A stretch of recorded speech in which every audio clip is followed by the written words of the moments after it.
नमस्कार दोस्तों, मैं रवि आपका स्वागत करता हूं अपने चैनल रवि टेक स्टूडियो में।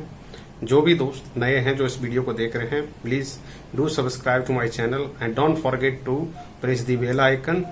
तो जब भी मेरा नया वीडियो आएगा आप पे सबसे पहले पहुंचेगा।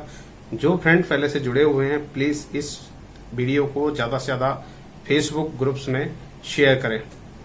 तो जैसा कि कल हमारा इंडियन इंडिपेंडेंस डे आने वाला है और भारत 75th इंडिपेंडेंस डे मनाने जा रहा है, तो इस मौके पे मैं आपको एक ऐसी वीर गाथा को सुनाने जा रहा हूं जिस वीर गाथा को भारत इतिहास कभी भुला नहीं सकता। वो है रेंजांगाला की लड़ाई चाइना के साथ 1962 में, जिसमें अहीर वाल क्षेत्र के लोगों ने शहादत की एक नई पराकाष्ठा लिखी। हालांकि सैनिक हिस्ट्री वर्ल्ड वाइड ऐसी कई सारी कहानियों से भरी हुई है, लेकिन रेंजांगाला की कहानी में जो शहादत की दास्तान लिखी गई वो अपने आप में एक अनूठी है।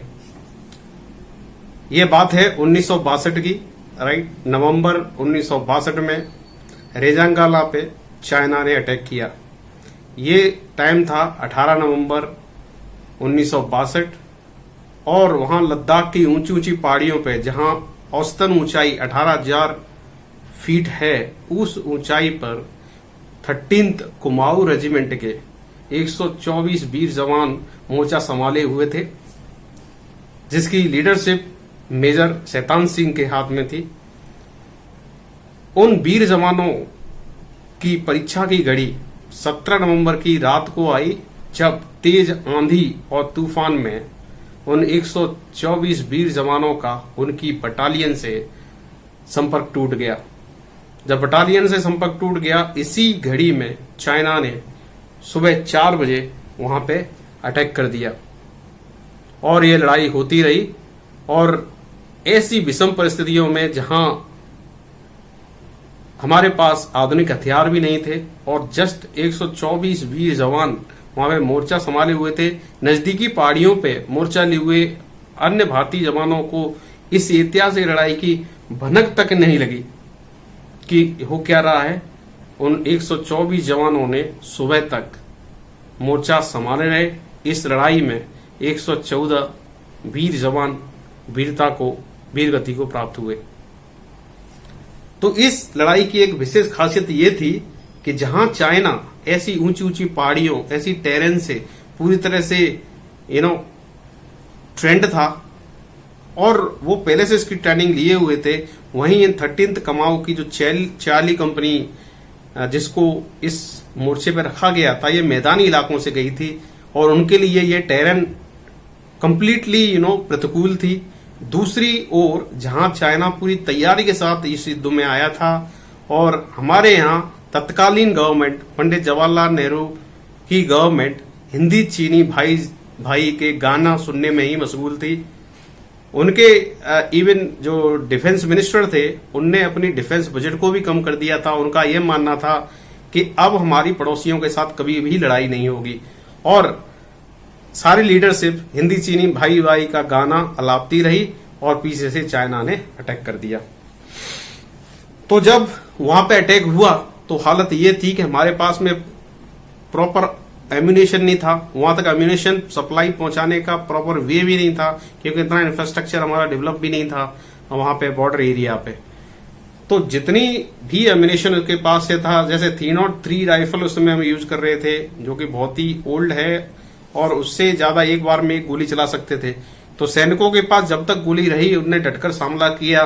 जब गोलियां खत्म हो गई तो वही हथियार उनने ऐसे लाठी डंडे की तरह यूज किए। चाकुओं, उनकी जो आगे जो चाकू लगा होता है उससे भी प्रहार कर करके कैसे भी सुबह तक उनने मोर्चे को डांटे रखा। जब सूर्योदय हुई और चाइना ने देखा, चाइनीज सैनिकों के पैर उखड़ गए थे। उनको लगा कि हमको इन्फॉर्मेशन गलत लगी कि यहाँ पे केवल 124 सैनिक हैं, यहाँ पे तो सैनिक कुछ ज्यादा हैं। पर जब उन्होंने सुबह देखा कि वहां पे 124 सैनिक थे और उन 124 सैनिकों ने 1300 चीनी सैनिकों को मौत के घाट उतार दिया था, तो ये देखकर चाइनीज आर्मी कि हार्ड तक कब गए, उनमें कब कभी आ गई कि ये क्या है, और लास्ट में उनको बाध्य होना पड़ा हथियार डालने के लिए, सीज फायर करने के लिए। सुबह उनके पीकिंग ब्रॉडकास्टिंग रेडियो ने, जो कि उनका ऑफिशियल रेडियो था, उसने अनाउंस किया कि हमारी इस रेंजांगाला एरिया में ही हमारे सैनिकों की हार हुई है, क्योंकि हमारा मुकाबला एक बहादुर कौम से हुआ। और उनने ही इनको ये नेम दिया वीर अहीर।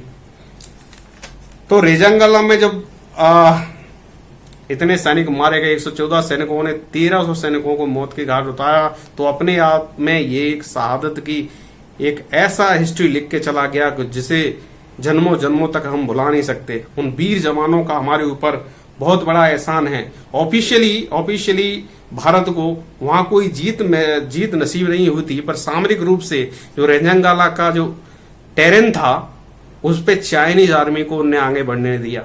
सुबह तक 124 वीर जवान चाइनीज आर्मी को नीचे ढकेलते रहे, और लास्ट में चाइना आर्मी के पैर उखड़ गए और उन्हें वापस जाना पड़ा।